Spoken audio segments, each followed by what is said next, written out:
noite, querida igreja. Sejam todos muito bem-vindos a mais um culto de adoração ao Senhor. Como é bom saber que você está aí do outro lado participando conosco deste culto.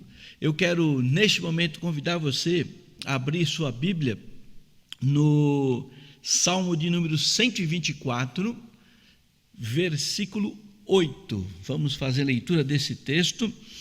Salmo 124, versículo 8, diz assim: o nosso socorro está no Senhor, o Criador do céu e da terra. Que coisa fantástica poder descansar nessa verdade. Nosso socorro não está nas situações, nas circunstâncias, né? Na economia boa do país ou mal do país, na vacina, mas o nosso socorro está no Senhor. Que essa seja a sua confiança. Se você está participando conosco, se você é um visitante aqui no nosso canal, nós desafiamos você também a buscar o socorro no Senhor. Nesse momento eu quero convidar você a orar comigo, colocar esse culto diante do Senhor. Vamos orar. Pai, muito obrigado por termos o grande privilégio de cultuar o Senhor, mesmo que através de um canal da internet, mas pela Tua graça nós podemos compartilhar a Tua palavra, nós podemos ter comunhão uns com os outros e podemos crescer, Deus, no conhecimento do Senhor. Queremos dedicar este culto ao Senhor e rogar que o Teu Espírito Santo tenha plena liberdade entre nós para falar, para nos mostrar, para nos indicar o caminho a seguir. Que o Senhor seja glorificado, Deus, com a pregação da Tua palavra, que o Senhor seja glorificado com as músicas que nós vamos entoar em adoração ao Senhor e, acima de tudo, que o Senhor seja glorificado com vidas transformadas. Derrama a Tua bênção, Deus, sobre este culto, é a minha oração, em nome do Senhor Jesus. Amém. Muito bem, eu quero dizer para você, se você está visitando aqui, se você nunca veio presencialmente aqui, em virtude da pandemia, mas tem participado conosco dos nossos cultos online, né? Aqui embaixo vai aparecer aí um QR Code para você poder se comunicar conosco, né? Então aponta a sua câmera lá e você vai ter um formulário, preenche para a gente saber quem você é, seu nome, podemos fazer contato com você e fazer um convite especial quando tudo voltar ao normal, para você vir até aqui, para participar de um culto presencial e nós conhecemos você e você conhecer também a nossa igreja, tá bom? Então, que o Senhor te abençoe, não deixe de fazer o preenchimento do cadastro para a gente, tá bom? Vai ser um grande prazer para nós te conhecer. Eu quero falar, como já falei pela manhã, hoje, sobre a campanha que nós acabamos de lançar, né, de ajuda, né, de socorro às pessoas que estão necessitadas. Muita gente, em virtude da situação, passando por momentos difíceis, por situação muito delicada, muita gente passando fome. E como nós realizamos uma campanha o ano passado, foi uma bênção aquela campanha, nós queremos fazer novamente a campanha, queremos abençoar a vida de pessoas, queremos ser bênção na vida de pessoas. Então você vai ter aí também um QR Code para a sua cooperação. E esse ano, diferente do ano passado, que nós fizemos as compras no mercado, e alguns trouxeram cestas, outros trouxeram mantimentos. Diferentemente disso, esse ano nós vamos comprar as cestas já prontas, tá bom? E o ano passado eu falei, uma cesta completa com alimentação, higiene e limpeza, nós gastávamos aí em torno de R$70. Esse ano, a mesma cesta, a mais barata que nós encontramos, fica por R$102. Então, nós queremos desafiar você a ofertar pelo menos uma cesta para atender a necessidade de uma família. Nós encontramos essa empresa e ela prepara para a gente a cesta da maneira como nós queremos, com os itens que nós queremos. Então, vai facilitar muito, porque aí nós vamos nos envolver fisicamente na distribuição das cestas. Então, fica o desafio, entra aqui, tá? Agora, esse QR Code, em virtude de burocracia de banco e tudo, você precisa, em primeiro lugar, abrir o aplicativo do seu banco, ir lá na opção Pix, e aí sim apontar no QR Code que aparece na tela, e aí você já vai ser encaminhado para a conta que nós estamos destinando para essas ofertas, tá bom? Então, que o Senhor seja glorificado com esta ação, com mais esta ação, não é? Da Igreja Batista Esperança, ok? Esse ano, em virtude de tantas coisas, né, apesar de tudo estar parado, aqui nós estamos em plena atividade, e em virtude disso, eu estou colocando uma pessoa só para controlar isso. Eu convidei a irmã Maria Neta, ela aceitou com muito carinho, com muito amor essa incumbência. Então, tudo vai ser centralizado nela, e nós vamos, ela vai trabalhar com as pessoas. Vocês que querem ajudar, né, vão entrar em contato com ela, e ela vai preparar, montar as equipes que vão distribuir, tá? E nós vamos aproveitar também as pessoas que fizeram o contato telefônico para fazer novamente. Possivelmente nós vamos atender aquela mesma lista que nós atendemos o ano passado.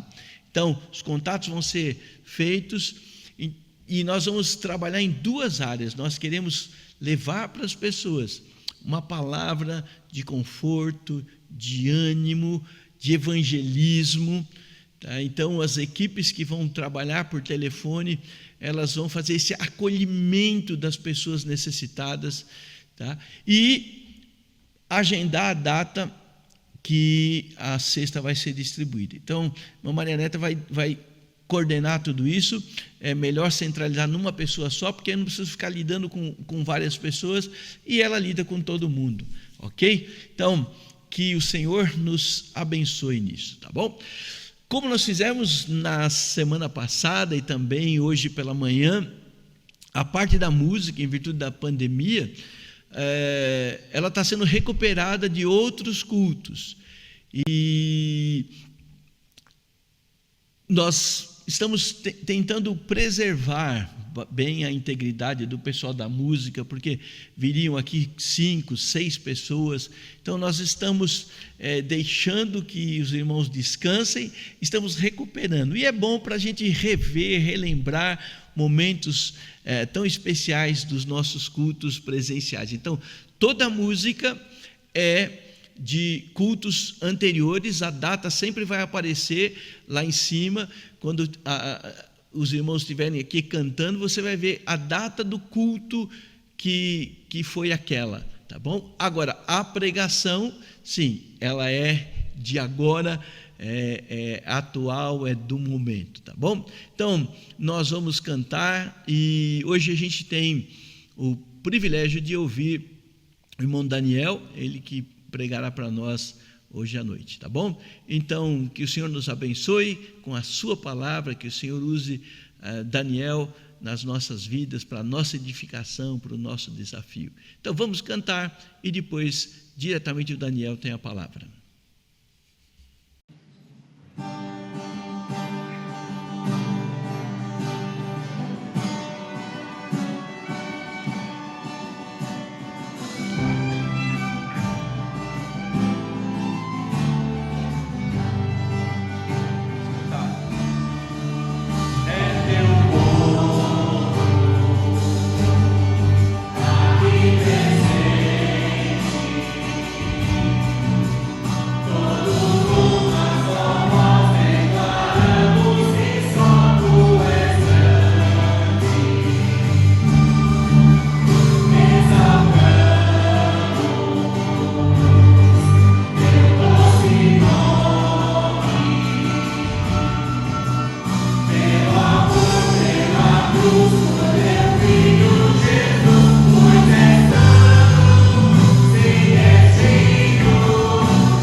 Meus irmãos, boa noite. Sempre é uma alegria, um grande privilégio transmitir a palavra do Senhor. Ainda estamos distantes, eu deste lado e os irmãos do outro lado da tela. E quero fazer das palavras do apóstolo Paulo aos Filipenses as minhas palavras neste momento. Minha testemunha é Deus, da saudade que tenho de todos vós. Amados, há pouco mais de um ano, o mundo virou de cabeça para baixo. Vivemos hoje uma situação que jamais imaginaríamos viver. Quando a gente analisa a história, a gente percebe que a humanidade já presenciou muitos desastres, muitas catástrofes. Guerras, por exemplo. Quantas guerras já aconteceram ao longo da história? Terremotos, maremotos, tsunamis, epidemias, erupções, revoluções, quantos desastres ao longo da história. Mas na sua maioria, não todos, na sua maioria, esses desastres foram locais. Envolveram países vizinhos, regiões próximas, ou às vezes um único país. A catástrofe atual, porém, é global. Por todos os continentes, em todas as nações, a doença se alastrou e vem dizimando vidas a cada dia. O medo, a insegurança, a revolta também se espalham pelas nações e o clamor dos povos pode ser expresso numa única palavra: socorro. O mundo está clamando por socorro. Porque não apenas a saúde, demais setores da sociedade também foram abalados. E quais impactos nós ainda vamos sentir no futuro, não conseguimos calcular agora. Política, economia, educação, religião, cultura, própria saúde, demais setores próximos de um colapso. É difícil você encontrar uma pessoa que não esteja pelo menos preocupada com o que está acontecendo e com o que pode ainda acontecer. Eu confesso que às vezes eu me pego preocupado. Mais alguns dias, e sendo assim a vontade do Senhor, a minha segunda filha vai nascer. Às vezes eu me pego pensando, meu Deus, a minha filha vai nascer daqui a pouco, olha a situação como está. Olha o mundo como está. Talvez nesta noite você esteja preocupado. Talvez nesta noite de tão preocupado você não queira nem falar sobre o assunto, né? Vamos falar de outra coisa? Vamos falar de futebol? Se bem que dependendo do seu time, você não quer nem falar de futebol, né? Vamos falar de comida. Comida é bom, né? Todo mundo gosta. Vamos falar de churrasco, de pizza, vamos jogar a conversa fora. Vamos falar de outra coisa. Porque se a gente ficar conversando só sobre o que está acontecendo, pensando só na situação atual, a vontade vai ser de chorar. Socorro é o clamor das nações. E nesta noite nós vamos analisar juntos um salmo. E nele o salmista faz a seguinte pergunta: de onde me virá o socorro? E vamos ver nesta noite que o salmista encontrou socorro. Vamos ver também por que o salmista encontrou em Deus o socorro. Então convido a você a abrir a sua Bíblia comigo nesta noite no Salmo 121. Salmo 121. Vamos fazer nesta noite uma pregação expositiva. Vamos ler este salmo e vamos entrar neste salmo, vamos mergulhar neste salmo, vamos extrair deste salmo lições preciosas para a nossa vida e lições práticas. Vamos aprender características maravilhosas do nosso Deus, analisando juntos este salmo. Foi o primeiro que eu decorei. Geralmente os crentes começam decorando o Salmo 23. O Senhor é meu pastor e nada me faltará. Ele me faz repousar em paz os verdejantes, leva-me para junto das águas de descanso. Mas o primeiro que eu decorei foi o 121. Um salmo maravilhoso. E este salmo começa no versículo 1 dizendo o seguinte: eleva os olhos para os montes. Interessante. Eleva os olhos para os montes. Por quê? Elevar os olhos para os montes. O salmista não conhecia Deus? Não. Conhecia sim. Uma leitura até rápida, superficial do Salmo, basta para chegarmos a essa conclusão. O salmista conhecia o Senhor. Eleva os olhos para os montes. Para quê elevar os olhos para os montes? que o salmista esperava encontrar nos montes? Os montes eram centros de adoração dos deuses. Quando o povo de Israel estava ali acampado nas campinas de Moabe, de frente a Jericó, quando ainda não tinham atravessado o rio Jordão para a conquista da terra prometida. Lembra quando Moisés estava ainda com o povo? E tantas vezes, reiteradas vezes, Moisés dizia para o povo de Israel: não se esqueçam do Senhor, obedeçam ao Senhor, guardem os mandamentos do Senhor, vocês estão prestes a entrar na terra que Deus lhes deu, a terra que Deus prometeu ali para Abraão em Gênesis 15, a tua descendência dei esta terra. Uma coisa importante, queridos, a questão não era a posse da terra, a questão era a permanência nela. E Moisés muitas vezes dizendo para aquele povo: vocês estão prestes a entrar na terra que Deus lhes deu. Vocês querem permanecer nela? Vocês querem ser felizes nela? Obedeçam ao Senhor. Guardem e cumpram os mandamentos do Senhor. Adorem apenas a Deus. E tantas ordens, ali durante todo o livro de Deuteronômio, Moisés vai explicando para o povo de Israel. Veja comigo quais eram as ordens de Deus com relação aos centros de adoração que eles iam encontrar quando entrassem em Canaã. Deuteronômio capítulo 12, versículos 1 e 2. Veja o detalhe do texto. São estes os estatutos e os juízos que cuidareis de cumprir. O que o Senhor agora ia dizer para o povo de Israel era algo que eles tinham que dar a máxima atenção. Vocês vão ter o cuidado de cumprir estes estatutos e juízos na terra que vos deu o Senhor, Deus de vossos pais. E por que eles tinham que dar a máxima atenção para esses estatutos e juízos? Para a possuirdes, para possuir esta terra, para permanecer nela todos os dias que viverdes sobre a terra. E se nós analisarmos a história, amados, o principal motivo pelo qual, depois de muitos anos, o reino do norte, Israel, foi levado cativo pela Síria, e o reino do sul, Judá, levado cativo pela Babilônia. O principal motivo, a idolatria. Porque eles viraram as costas para o Senhor, passaram a adorar os deuses das nações vizinhas. Veja, mesmo antes de entrarem em Canaã, qual era a ordem de Deus? Estatutos e juízos, que vocês vão ter todo o cuidado de cumprir. Quais são eles? Destruireis. Olha a ênfase do texto. Olha como o Senhor foi enfático. Destruireis por completo todos os lugares onde as nações que ides desapossar serviram aos seus deuses. Que lugares eram esses? Sobre as altas montanhas, sobre os outeiros e debaixo de toda a árvore frondosa. Qual era o pensamento naquela época? Quanto mais alto você subia, mais próximo do Deus que você queria adorar você estaria.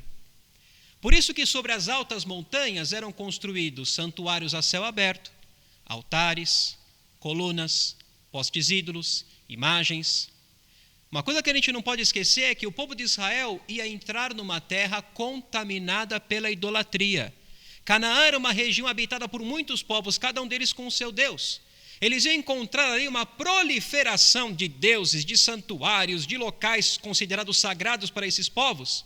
Qual era a ordem de Deus?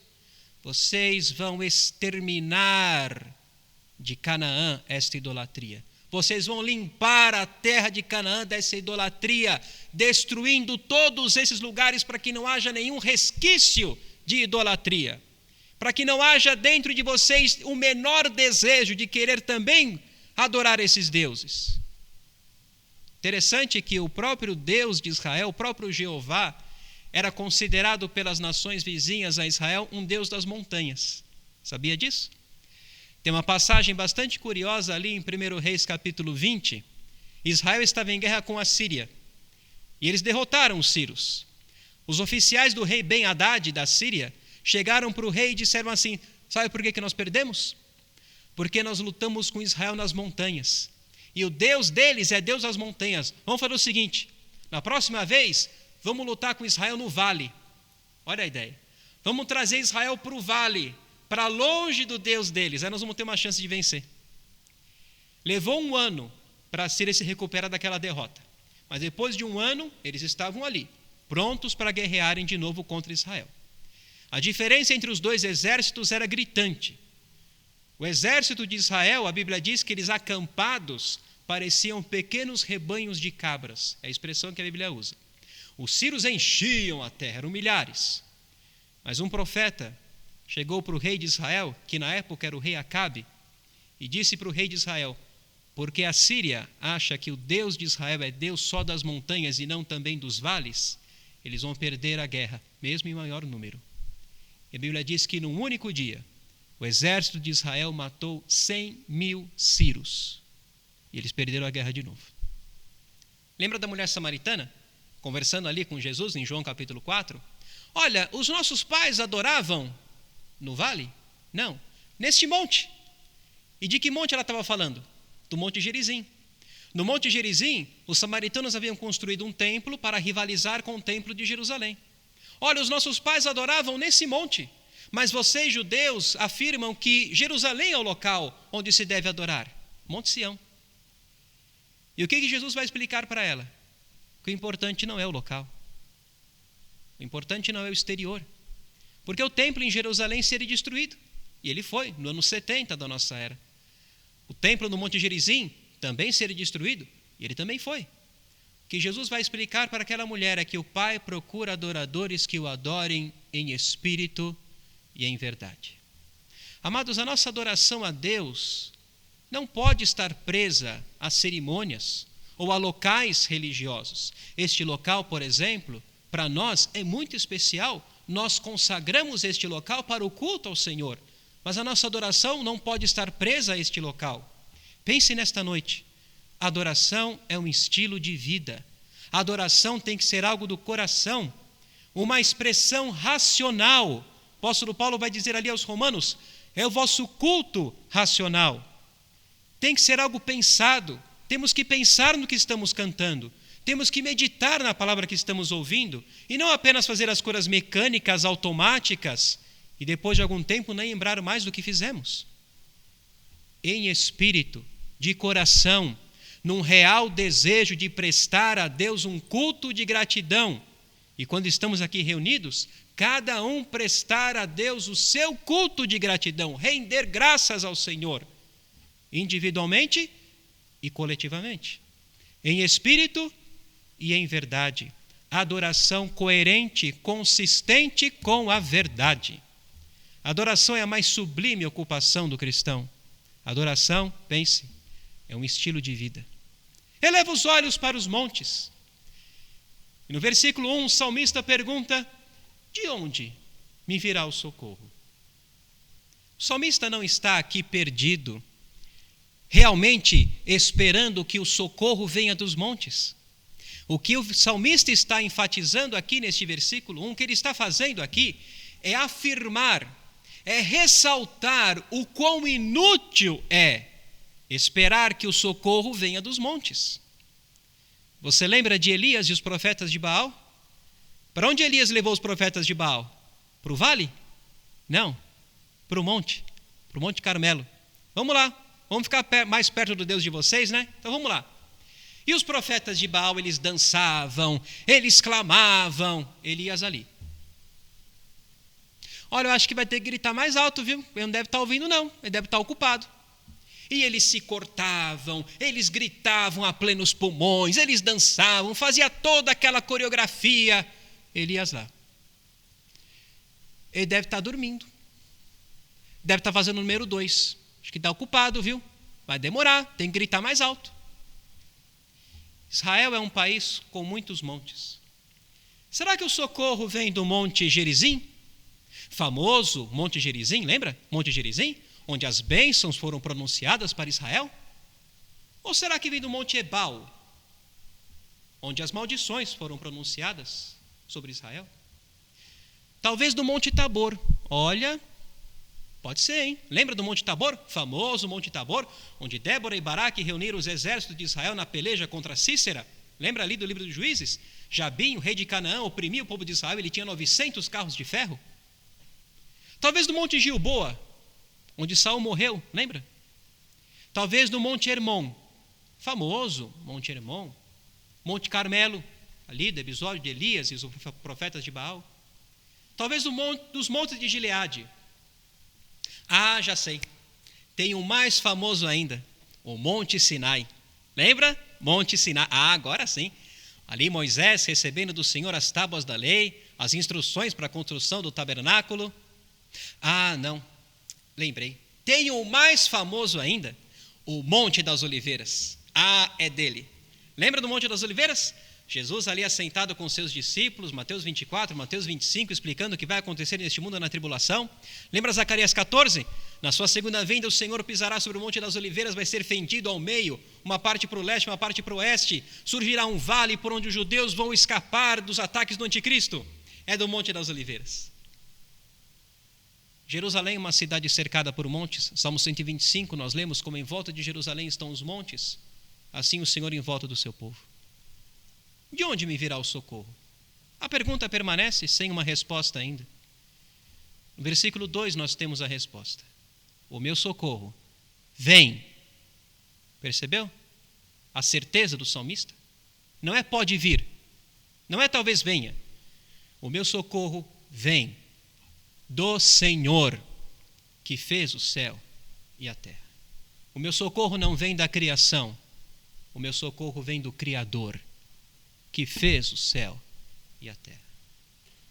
Sabe, amados, às vezes nós perdemos o nosso tempo, elevando os olhos para os montes, esperando que o socorro venha dos montes, esperando que o socorro, por exemplo, venha do governo. Não, porque é o governo com as pessoas que estão ali, com os seus projetos, que vai trazer o socorro que precisamos, vai trazer ajuda, vai fazer com que as coisas melhorem. Não, não é o governo, é um novo governo. É um novo governo. Ano que vem, se estivermos vivos até lá, salvo arrebatamento, haverá eleições. Tem crentes, por exemplo, que a palavra reeleição dá um frio na espinha. É um novo governo. Porque esse governo atual não pode continuar, não pode seguir, não pode, tem que mudar. Um novo governo com novas cabeças, novas pessoas, novas atitudes, novos projetos. Eis que vai trazer o socorro que a gente precisa, vai fazer com que as coisas melhorem. Não é a vacina. Precisamos olhar para a vacina. É a vacina, é a ciência. É o avanço da ciência que vai trazer o socorro que nós precisamos. É a ciência, temos que olhar para o avanço da ciência, para a vacina. Amados, será que nós tiramos os olhos do Senhor? Será que este período, que já se prolonga por mais de um ano, turbulento, sim, fez com que nós perdêssemos a perspectiva divina? Passássemos a depositar a esperança nos homens? Será que tiramos os olhos do Senhor? A palavra de Deus diz que o mundo inteiro jaz no maligno. E se o mundo inteiro jaz no maligno, seria inocência, com uma dose de ingenuidade e uma pitada de imaturidade da nossa parte, esperar que as coisas melhorem. Não, as coisas não vão melhorar. O nosso socorro vem do Senhor Jesus. Só quando Jesus reinar sobre toda a terra é que as coisas vão melhorar. E que melhora Jesus vai trazer a este mundo.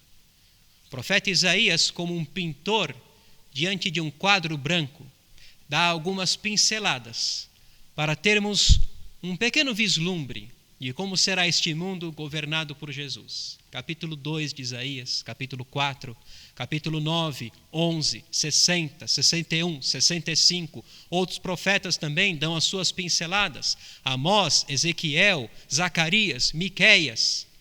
Mas o que será este mundo? Quando Jesus Cristo reinar sobre toda a terra, com o cetro de ferro do Monte Sião sobre toda a terra, nossa mente não consegue alcançar. Louvado seja o Senhor, porque nós vamos participar deste reino. Nós que temos a Cristo como Salvador, veremos este mundo transformado por Jesus e estaremos com Ele aqui, quando Ele reinar. O nosso socorro vem do Senhor Jesus. Onde está o seu socorro? Talvez você tenha elevado os seus olhos para o monte governo. Talvez para o monte novo governo, apostando as fichas que um novo governo vai trazer a ajuda que precisamos porque vai ser tudo diferente. Vai ser tudo diferente? Talvez você levou seus olhos para o monte vacina, para o monte ciência. A palavra de Deus nos exorta: o nosso socorro vem do Senhor, que fez o céu e a terra. O que fez o salmista encontrar socorro no Senhor? O que o Senhor fez, faz ou fará para que o salmista tenha tanta certeza que o socorro, a ajuda vem do Senhor? E nos versículos 3 e 4, nós vamos verificar que o nosso socorro vem do Senhor, porque Ele está atento a cada segundo das nossas vidas.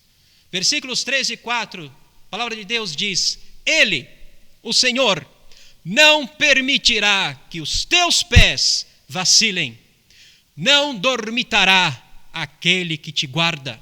É certo que não dormita, nem dorme o guarda de Israel.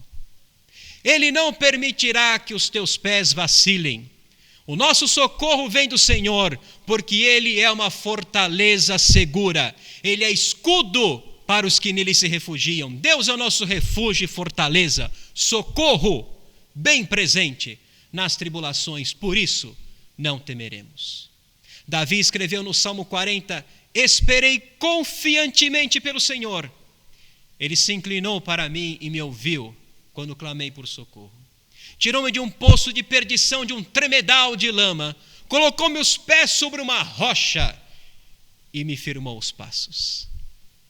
Quero destacar uma coisa neste trecho do Salmo 40. O que Davi fez? Colocando em ordem, Davi clamou por socorro, Davi esperou no Senhor com confiança. Só isso. Todas as iniciativas restantes neste trecho vieram do Senhor. O Senhor se inclinou para mim, o Senhor me ouviu, o Senhor me tirou de um poço de perdição, de um tremedal de lama, o Senhor me colocou sobre uma rocha, o Senhor me firmou os passos. O nosso socorro vem do Senhor, porque Ele é uma rocha. Mas, amado, lembre-se, permanecer nesta rocha depende do nosso relacionamento com Deus. O alicerce é seguro, a rocha é firme, mas permanecer nela depende do nosso relacionamento com Deus.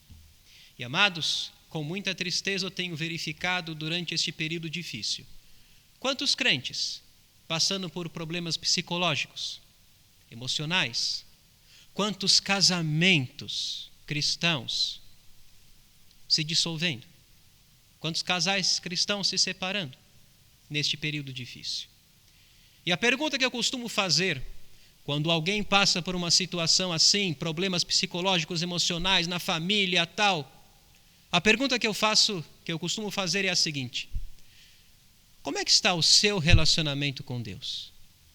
Essa pergunta é maravilhosa porque ela quebra no meio tantos cristãos. Como é que está o seu relacionamento com Deus? E vou dizer uma coisa: em 99% dos casos, o relacionamento com Deus vai mal. Veja, por exemplo, quantos casais estão passando por sérios problemas porque um dos cônjuges esfriou na fé e não busca mais um relacionamento com Deus. Amados, Deus tem um propósito maravilhoso para as nossas vidas.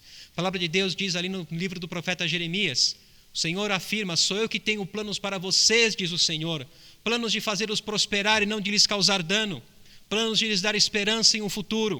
O apóstolo Paulo, escrevendo aos Romanos, diz que a vontade do Senhor é boa, perfeita e agradável. Mas viver esta boa, perfeita e agradável vontade de Deus dia a dia depende de estarmos próximos do Senhor. Depende do nosso relacionamento com Deus. Um relacionamento íntimo e amoroso com Deus não vai nos isentar de problemas.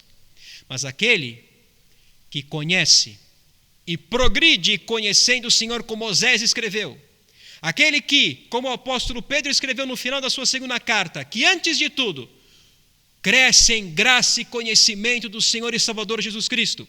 Aquele que busca intimidade com o Senhor, como diz nos Salmos, pode cair a chuva, transbordar os rios, soprar os ventos com ímpeto contra a casa, e ela não vai cair, porque está firmada na rocha da nossa salvação. É certo que não cochila, que não dorme aquele que nos guarda. Veja neste salmo quantas vezes o salmista vai se referir a Deus como o guarda e como aquele que nos guarda. E o que a palavra de Deus está nos ensinando é que o nosso socorro vem do Senhor, porque Ele está atento a cada momento das nossas vidas. Não sei se é a sua impressão, às vezes é a minha impressão, que Deus me colocou no modo de espera. Já ligou para uma empresa de TV por assinatura? Ou para uma empresa de celular? Complicado, né? Começa ali, digita o CPF. Confirma no 1. Aí começa. Aquele emaranhado de números, tedioso, exaustivo, emaranhado de números que você tem que digitar até chegar onde você quer. Digita o 2, digita o 4, digita o 6, digita o 9, digita quadrado, confirma na estrela. Tudo isso para depois vir aquela voz: todos os nossos atendentes estão ocupados. A sua ligação é muito importante, logo você será atendido. O tempo de espera é de até 5 minutos. Aí começa a música. Olha que coisa mais linda, mais cheia de graça. Passou a música, todos os nossos atendentes estão ocupados. A sua ligação é muito importante, logo você será atendido. O tempo de espera é de até 5 minutos. Vem outra música. Se você disser que eu desafio no amor, saiba que isso em mim provoca imensa dor. E com imensa dor você olha para o relógio, passou 40 minutos, você está pendurado, ainda não foi atendido. Amados, parece que às vezes Deus nos colocou no modo de espera. A sua oração é muito importante, logo você será atendido. E o que a palavra de Deus está nos ensinando nesta noite é que não é assim que Deus age conosco. O nosso socorro vem do Senhor, porque Ele nunca está ocupado para ouvir a nossa voz. Ele nunca está ocupado para suprir cada uma das nossas necessidades. No Salmo 116, o salmista declara: amo o Senhor, porque Ele ouve a minha voz e as minhas súplicas, porque inclinou para mim os seus ouvidos. Invocá-lo-ei enquanto eu viver. Amo o Senhor. Que declaração maravilhosa. Qual foi a última vez que você, meu amado, na sua oração disse: Senhor, eu te amo? E por que o salmista amava o Senhor? Porque Ele ouve. Parece simples, não é? Mas, amados, quantas vezes nós precisamos de alguém ao nosso lado que nos ouça, sem se importar por quanto tempo estará ao nosso lado. Alguém que nos ouça e ouça tudo o que temos a dizer, sem se importar por quanto tempo vamos falar, sem se importar por quanto tempo está ao nosso lado. E esse é o nosso Deus, que está ao nosso lado, que inclina para nós os seus ouvidos, que escuta a nossa oração, que guarda pessoalmente as nossas vidas. É certo, é seguro. Creia nesta noite, meu irmão, minha irmã, que o seu Deus, o nosso Deus, não cochila, não dorme, está atento à nossa voz, atento a tudo o que acontece nas nossas vidas e guarda pessoalmente as nossas vidas. Um dos maiores generais dessa história, um dos maiores comandantes que a humanidade viu, foi Alexandre Magno, conhecido também como Alexandre o Grande. Tenho certeza que você já ouviu falar dele. Alexandre morreu novo, com 32 anos. Mas ele é dono de feitos extraordinários que são lembrados até hoje. Um dos feitos de Alexandre que mais me chamam a atenção: Alexandre morreu invicto. Não perdeu uma única batalha. E a história conta que em muitas dessas batalhas, Alexandre estava em menor número. E ele vencia. Alexandre dizia para as suas tropas: eu desperto para que vocês possam dormir. Amados, nós temos conosco um general, um comandante muito maior que Alexandre o Grande, incansável, constante, que não cochila, que não dorme, que está atento, velando pelas nossas vidas, guardando pessoalmente nossas vidas, acampado ao nosso redor. Por isso, no Salmo 34, nós lemos: o anjo do Senhor acampa-se ao redor dos que o temem e os livra. No Salmo 139, tu me cercas por trás e por diante, e sobre mim pões a mão. No Salmo 4, em paz eu me deito, logo pego no sono, porque, Senhor, só tu me faz repousar seguro. Isaías 64, porque desde a antiguidade não se ouviu, nem com ouvido se percebeu, nem com olhos se viu Deus além de ti, que trabalha para aquele que nele espera. E no capítulo 41 do livro de Isaías, a palavra de Deus diz: porque eu, Senhor teu Deus, te tomo pela tua mão direita e te digo: não tenha medo, eu te ajudo. Amados, nesta noite, o nosso Deus nos toma, estende sua mão e nos toma pela nossa mão direita e diz a cada um de nós: não tenha medo, eu te ajudo. O nosso socorro vem do Senhor, que fez o céu e a terra, que não cochila, que não dorme, que pessoalmente guarda os seus. Versículos 5 e 6 do Salmo 121, a palavra de Deus diz: o Senhor é quem te guarda, o Senhor é a tua sombra à tua direita. De dia não te molestará o sol, nem de noite a lua. Quando o povo de Israel foi liberto pelo Senhor da opressão do Egito, durante todo o trajeto pelo deserto até chegar em Canaã, no livro de Êxodo nós lemos: o Senhor ia adiante deles durante o dia, numa nuvem, numa coluna de nuvem, para os guiar pelo caminho. Durante a noite, numa coluna de fogo, para os alumiar, a fim de que caminhassem de dia e de noite. Nunca se apartou do povo a coluna de nuvem durante o dia, nem a coluna de fogo durante a noite. Durante todo o período em que Israel esteve no deserto, aqueles 40 anos, o Senhor nunca se apartou do seu povo. O salmista aqui retrata o Senhor como alguém que caminha ao nosso lado, estendendo a sua proteção sobre nós. O Senhor ia diante do seu povo ali no deserto, numa coluna de nuvem, para os proteger, para os guiar, protegendo do calor do deserto. À noite, numa coluna de fogo, para os alumiar, para que eles caminhassem, para protegê-los do frio do deserto. E o salmista que retrata o nosso Deus como alguém que caminha ao nosso lado, estendendo a sua proteção de dia e de noite. E quando estamos desatentos, o Senhor está atento. Quando nos descuidamos, o Senhor está cuidando. E quando desfalecemos, quando parece que as coisas ao nosso redor apertam de tal modo que vamos perder a esperança, quando perdemos alguém, e durante esse período, quantos queridos nós perdemos? Familiares, parentes, que já estão na presença do Senhor. Quando as coisas estão tão difíceis, que parece que a única coisa que podemos fazer, que conseguimos fazer, é chorar. Como é bom saber que há um Deus que está do nosso lado, cujas consolações alegram a nossa alma. No Salmo 94 nós lemos: nos muitos cuidados que dentro de mim se multiplicam, as tuas consolações me alegram a alma. Nos muitos inquietantes pensamentos, é o sentido da palavra cuidados aí. Nos muitos inquietantes pensamentos, eu tenho certeza, amado, que assim como eu, ao longo deste período difícil, você já teve muitos pensamentos inquietantes.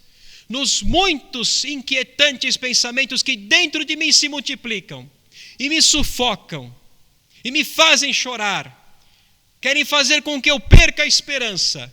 Como é bom saber que há um Pai de misericórdias e Deus de toda a consolação do meu lado, cujas consolações alegram a minha alma. Como é bom saber que eu tenho uma esperança firme no Senhor Jesus. Como é bom saber que neste mundo eu posso perder tudo, mas a minha salvação eu não perco, porque está firmada em Jesus e é dele que vem o socorro. Como é bom saber que o Senhor a cada dia estende sua proteção sobre mim de dia e de noite. Como é bom saber que, embora eu seja pequeno, há um grande Deus do meu lado. O nosso socorro vem do Senhor, que fez o céu e a terra, que não cochila, que não dorme, que pessoalmente guarda os seus e estende a sua proteção sobre nós de dia e de noite, caminhando ao nosso lado. Versículos 7 e 8, terminando este salmo, a palavra de Deus diz: o Senhor te guardará de todo mal, guardará a tua alma. O Senhor guardará a tua saída e a tua entrada, desde agora e para sempre. O Senhor te guardará de todo mal. Será que isso significa que o crente não vai passar por doenças? Não vai passar por problemas? Tem igrejas que ensinam assim. Na verdade, eu creio que esse período que estamos vivendo, um dos objetivos é para enterrar de uma vez por todas a chamada teologia da prosperidade. O Senhor te guardará de todo mal significa que o crente não vai passar por doenças, por problemas, por complicações? O que a palavra de Deus está nos ensinando é que o Senhor fará com que todas as coisas contribuam para o nosso bem. Coisas boas, coisas ruins também, mesmo que a princípio não consigamos enxergar isto. Na carta aos Romanos nós lemos: sabemos que todas as coisas cooperam, contribuem para o bem daqueles que amam a Deus, daqueles que são chamados segundo o seu propósito. E se são todas as coisas, são coisas boas, coisas ruins também. Amados, se nós que somos pais, imperfeitos, queremos o melhor para os nossos filhos, quanto mais o nosso Pai Celestial. Deus quer o melhor para nós. Deus não quer o ruim para nós, Deus quer aquilo que é bom para nós. Mas isso não significa que todos os dias serão bons. Deus é todo-poderoso. Para Ele, não haveria problema em fazer com que todos os nossos dias fossem bons. Mas por amor a nós, Ele não faz isso. E é interessante pensar por este lado. Por amor a nós, Ele não faz com que todos os dias sejam bons. Porque se todos os dias fossem bons, imagine isso, a princípio seria maravilhoso, né? Todos os dias bons? Sabe o que iria acontecer? Rapidamente, nós nos esqueceríamos de depender do Senhor. Se todos os dias fossem bons, rapidamente, nós nos esqueceríamos do Senhor, de depender do Senhor, e passaríamos a viver por nossa conta. Está tudo bem, está tudo ótimo, para que Deus? E sabe quem ilustra isso para nós? O próprio povo de Israel.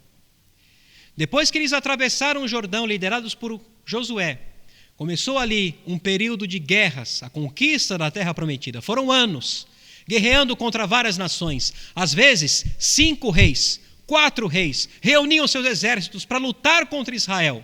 E Israel vencia. Depois de muitos anos, a terra descansou. Não havia mais guerras. Poucos povos haviam sobrado, que seriam entregues pelo Senhor nas mãos dos israelitas. Josué distribuiu as tribos nos seus territórios. Depois de tantos anos habitando em tendas, no deserto, depois de tantos anos de guerras, eles estavam morando em casas, finalmente. Que eles não haviam construído, mas estavam morando em casas. Tirando água de poços que eles não haviam cavado. Colhendo os frutos do campo que eles não haviam semeado, colhendo das árvores que eles não haviam plantado. A vida havia voltado àquele sonho que eles tinham antes. A vida estava voltando ao seu normal. Tudo o que eles desejavam agora eles tinham.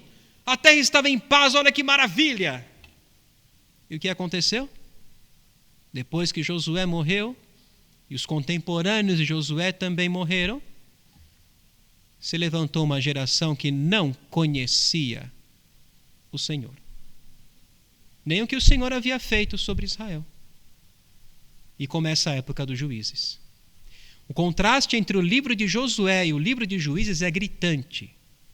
Ao passo que Josué é um livro repleto de vitórias, Juízes é um livro repleto de derrotas, porque se levantou uma geração que não conhecia o Senhor. E por 2 vezes no livro de Juízes nós lemos: naqueles dias não havia rei em Israel. Cada um fazia o que achava melhor. Para que Deus? A vida está ótima. Tenho tudo o que eu quero. Estou morando em casa, estou colhendo o campo, estou tirando água do poço, estou aqui com a minha família, com meus animais. Não dependo mais de Deus. Se todos os dias fossem bons, este coração enganoso e desesperadamente corrupto cairia na mesma situação. Para que Deus? Está tudo bem. Por isso, por amor a nós, Ele permite dias bons e dias maus. E os dias maus, queridos, servem para nós colocarmos em prática a palavra de Deus. Servem para vivermos esta palavra. Serve para provar para nós mesmos que se nós vivermos os conselhos, os ensinos da palavra de Deus, nós vamos ter uma vida feliz. Se nós vivermos esta palavra, nós vamos ver como ela funciona. Esta palavra não é teórica, ela é prática, é para a nossa vida. E os dias maus servem para colocarmos em prática a palavra de Deus e provar para nós mesmos que a palavra de Deus funciona. O Senhor guardará tua saída e a tua entrada, desde agora e para sempre. Significa que a todo instante, em qualquer circunstância, a todo momento, hoje, amanhã e para sempre, o Senhor nos guardará. Nos dias que vivemos, nesses dias turbulentos, a sensação de insegurança é a que mais está presente no coração das pessoas. O que o Salmo 121 nos ensina é que ninguém se encontra em maior segurança do que aquele que recebeu a Jesus como sua única e verdadeira esperança. E nesta noite eu pergunto, onde está a sua esperança? No governo? No novo governo? Na ciência? Talvez na vacina? Amado, olhe para Jesus. Não tire os olhos do autor e consumador da sua fé. Olhe firmemente para Jesus, porque Ele é o nosso socorro. O nosso socorro vem do Senhor, que fez o céu e a terra, que não cochila, que não dorme, que guarda pessoalmente os seus, que estende sua proteção sobre nós de dia e de noite, que converge todas as coisas para o nosso bem, para o nosso crescimento, para o nosso desenvolvimento, que nos guarda hoje, amanhã e para sempre. Onde está o seu socorro? Para onde você está olhando? Olhe para Jesus. Não tire os olhos de Jesus. E, amado, creia, dentro em breve, aquele que vem virá e não tardará. Mais um pouco. E a nossa grande expectativa vai se concretizar. Nós veremos a Jesus face a face. E quando esse dia chegar, seremos felizes para sempre. E a nossa alegria, nem doença, nem tribulação, nem coisas ruins, nada vai conseguir tirar. Que Deus abençoe a sua vida e, amado, mais uma vez, olhe para Jesus. Ele é o nosso socorro. É dele que vem a ajuda que precisamos todos os dias. Hoje, amanhã, para sempre. Vamos orar? Nosso Deus e Pai, nós queremos agradecer ao Senhor pela Tua palavra. Agradecer ao Pai porque o Senhor Jesus é o nosso socorro. Agradecer ao Pai porque o Senhor Jesus veio a este mundo para nos socorrer. Porque havia um problema que nos separava de Ti, era o pecado. E o Senhor Jesus nos socorreu, entregando a sua vida na cruz e pagando o preço do nosso pecado, ressuscitando, para garantir vida eterna a todo o que nele crê. Obrigado, ó Pai, pela segurança que nós temos em Jesus. Ó Pai, que o Senhor Jesus seja a esperança de todos que estão nesta noite assistindo esta mensagem. E se alguém está assistindo esta mensagem, que ainda não tem essa segurança em Jesus, que hoje abra o seu coração e pela fé receba Jesus como seu Salvador e Senhor.